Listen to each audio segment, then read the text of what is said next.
বসেন। Thank you sir.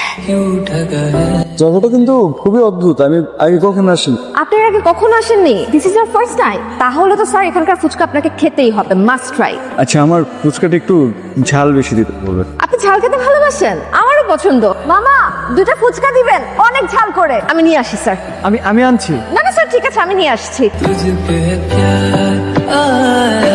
Thank you. চল sir, দেখি আজকে কত ঝাল আপনি খেতে পারেন। এটা কার ছবি? আমার বান্ধবী, চাকরি করে না, একদম ঘরোয়া আমি। মানে ঠিক আপনার যেমনটা পছন্দ, শান্ত সরল লোক, আপনার সাথে পারফেক্ট ম্যাচ। আমি কি আপনাকে কখনো বলেছি আমি বিয়ে করব? না, সেটা বলেননি, কিন্তু আন্টি আর আপনার কনভারসেশন শুনে সেদিন মনে হলো আপনার মতন এত স্মার্ট, হ্যান্ডসাম, ওয়েল এস্টাবলিশ একটা ছেলে কেন সিঙ্গেল থাকবে? আপনি তো উচিত অনেক তাড়াতাড়ি বিয়ে করে ফেলা। বাই দ্য ওয়ে স্যার, আপনি বিয়ে করছেন না কেন? আপনি কি কাউকে পছন্দ করেন? অনিমা, আমি বলুন স্যার।